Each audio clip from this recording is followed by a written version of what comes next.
ada. Jangan engkau minta tolong kepadaku, katanya. Aku pun tidak tahu bagaimana nasibku hari ini. Aku tidak tahu apa yang akan terjadi kepada diriku. Karena dulu aku pernah dilarang untuk mendekati sebuah pohon. Tapi aku bukan cuma mendekati saja, tapi aku makan buahnya. Hingga aku dilemparkan dari surga masuk ke atas dunia ini. Kemudian kata Nabi Adam, carilah Nabi yang lain untuk mendapatkan syafaatnya. Pergi kita ke Nabi Nuh. Wahai Nabi Nuh, Nabi Allah, mohonlah engkau mintakan kepada Allah supaya kami hari ini segera dihisab. Tapi apa jawaban Nabi Nuh? Jangan minta tolong kepadaku, wahai umat Rasulullah. Kenapa? Karena aku dulu juga hidup di dunia. Anakku durhaka kepadaku. Anakku Kan'an, di depanku dia baik, tapi di belakangku ternyata dia munafik luar biasa. Jadi cari saja Nabi yang lain. Pergi kita ke Nabi Ibrahim. Wahai kakekku, wahai ayahku, wahai Nabiullah Ibrahim, mintakan kepada Allah supaya kami hari ini dihisab. Tapi apa kata Nabi Ibrahim? Jangan minta tolong kepadaku cucu-cucuku, umat Nabi Muhammad. Kenapa? Karena aku juga selama di atas dunia pernah berbohong sebanyak 3 kali. Jadi aku pun tidak tahu apa yang akan terjadi kepada diriku. Lalu pergilah kita ke Nabi Isa. Wahai Nabiullah Isa, mintakanlah kepada Allah supaya kami hari ini segera dihisab. Karena kami sudah tidak tahan dengan keringat-keringat kami ini. Kami tidak tahan dengan panasnya matahari di padang mahsyar ini. Tapi apa kata Nabi Isa? Jangan minta tolong kepadaku. Aku pun selama di dunia miskin hidupku. Aku di dunia tidak bisa mengatur umatku hingga mereka sekarang musyrik syirik kepada Allah Subhanahu wa taala. Jangan minta tolong kepadaku, cari nabi yang lain. Di saat keputusasaan kita itu, lalu kita mendekati sebuah tempat yang saat itu ada seorang nabi yang berteriak, wahai umatku kemari supaya aku saja yang mintakan hari ini syafaat untuk kalian semua. Maka nabi yang cinta kepada kita itu adalah Nabi Muhammad sallallahu alaihi wasallam. Hingga sampai pada akhir hayatnya pun yang dia ucapkan bukanlah istrinya tercinta Aisyah Khadijah, yang dia panggil bukan anaknya tersayang Fatimah, tapi yang keluar dari lisannya terakhir kali adalah ummati, ummati, ummati, umatku, umatku, umatku.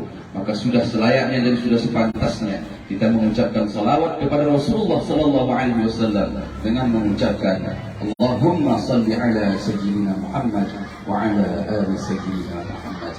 Ustaz-ustazah yang dimuliakan Allah Subhanahu wa taala, Michael Hart, seorang kolumnis Amerika, pernah menuliskan sebuah buku.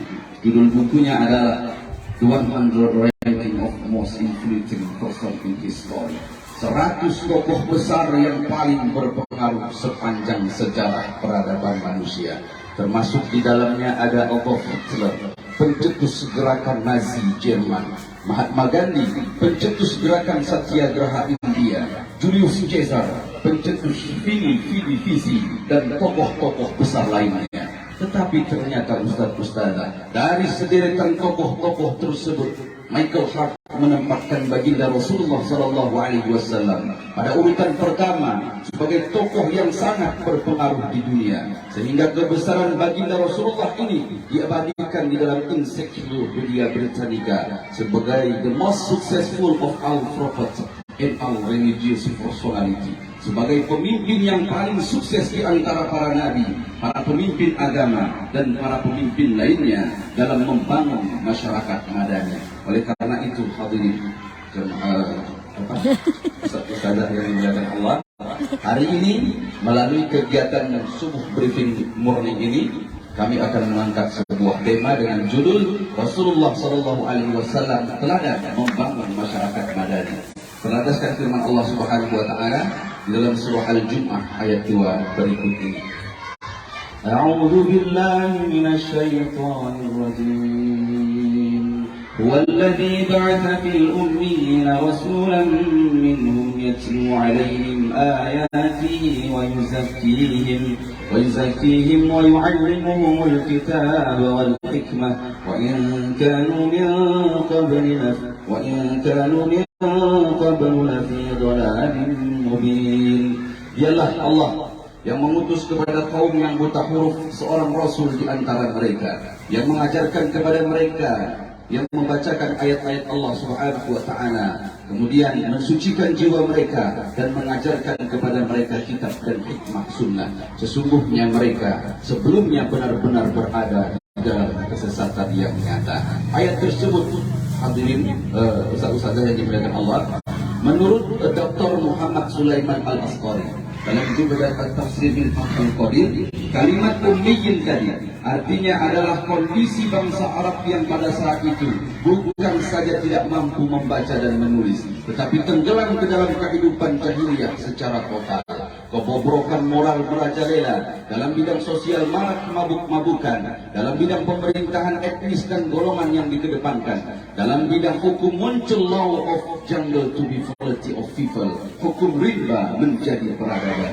Sehingga apa, Ustaz-ustazah yang dimuliakan Allah, orang kaya memangsa yang miskin, orang pintar memangsa yang bodoh, orang kuat menghantam yang lemah, bahkan yang lebih menyayat hati kita, bahkan yang lebih mengiris hati kita, martabat wanita diinjak-injak sehingga setiap lahir bayi wanita dikubur hidup-hidup, tak peduli terdengar jerit tangis bekik bayi di dalam tanah. Na'udzubillahi min dzalik. Dalam kondisi seperti ini, Rasul tampil sebagai sosok yang diwarisi dengan jiwa kepemimpinan, mengemban 4 misi utama. Pertama, misi tilawah, yatlu alaihim ayatihi, membaca ayat-ayat Allah, baik ayat Qur'aniyah maupun ayat qaumiyah ala buana ini. Kedua, misi tazkiyah. Misi tazkiyah membersihkan dari segala bentuk kekufuran. Yang ketiga, misi ta'lim wa yu'allimuhumul kitab, artinya mengajarkan Al-Quran sebagai petunjuk hidup. Dan yang keempat, al-hikmah, menampilkan sunnah. Keempat unsur ini, Ustaz-ustazah, merupakan strategi pembangunan Rasulullah yang berhasil dan terbukti mampu membangun masyarakat madani. Namun lain halnya dengan gerakan pembangunan di negara kita ini. Konsepnya memang setinggi langit, gaungnya menggema kemana-mana, tapi hasilnya entah kemana. Kenapa? Ini semua disebabkan karena krisis figur.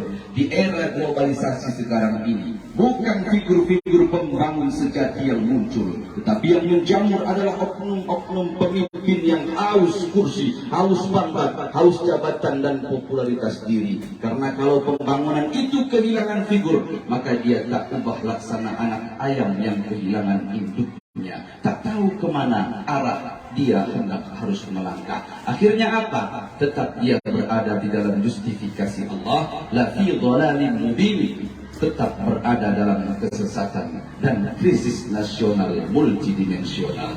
Maka oleh karena itu semua sifat dan akhlak Rasulullah SAW itu patut kita contoh dan patut kita tiru.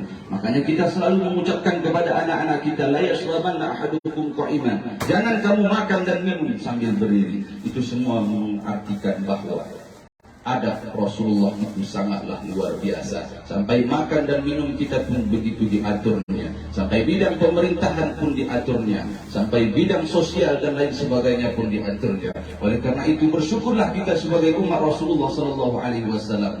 Orang yang akan pertama kali masuk surga, tidak akan dimasukkan ke dalam surga nabi-nabi yang lain sebelum Nabi Muhammad SAW yang duluan masuk ke dalam surga Allah Subhanahu wa taala. Kemudian tidak akan masuk umat nabi-nabi yang lain sebelum umat Rasulullah yang duluan masuk ke dalam surga. Oleh karena itu bersyukurlah kita sebagai umat Rasulullah SAW. Dengan apa cara bersyukur itu? Mari kita ikuti sunnahnya. Bagaimana kita ikuti sunnahnya? Melaksanakan perintah Allah dan menjauhi apa yang sudah dilarang oleh Allah Subhanahu wa taala. Semoga bermanfaat. Terima kasih atas segala perhatian. Billahi taufiq wal hidayah wa ridwan minallah. Assalamualaikum warahmatullahi wabarakatuh.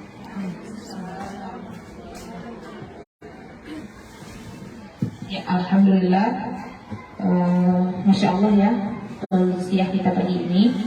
Mudah-mudahan dengan apa yang disampaikan oleh Ustadz Khairu itu bisa menjadi pelajaran ya untuk kita semua. Tentunya ketika kita mendengarkan Nabi Muhammad SAW gitu ya, maka tentunya harus bergetar hati kita. Karena perjuangan beliau itu sungguh sangat luar biasa gitu ya. Nah, kalau hari ini kita sampaikan perjuangan sangat luar biasa. Kalau kita tidak mengetahui sirahnya, kisahnya, begitu ya, atau bacaan-bacaan kita yang mendukung untuk kita mengetahui siapa sih sebenarnya beliau, begitu ya, mungkin kita akan merasa biasa saja, bukan merasa luar biasa, begitu. Namun mungkin dari hari ini dan seterusnya kita harus belajar lagi membaca tokoh-tokoh Islam, gitu ya, bagaimana Rasulullah memperjuangkan Islam, begitu ya, bahkan apa Bani Umayyah, Bani Abbasiyah dan lain sebagainya, gitu ya, sampai ke zaman kita hari ini. Mungkin itulah sudah bisa kita pelajari membaca buku-buku seperti itu.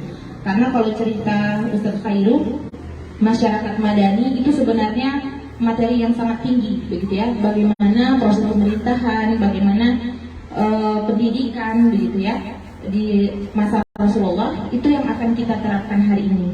Kalau kita tidak membaca atau tidak mempelajari, tentunya itu sangat sulit untuk kita menerapkannya, ya. Mudah-mudahan kita saling mengingatkan dan saling belajar, gitu ya, untuk terus berbenah, mendidik generasi kita untuk menjadi lebih pribadi Islami, gitu ya. Wallahu a'lam bishawab. Ada tambahan? Mungkin hari ini kita cukupkan, kita tutup dengan berbanyak istighfar dan doa penutup majelis.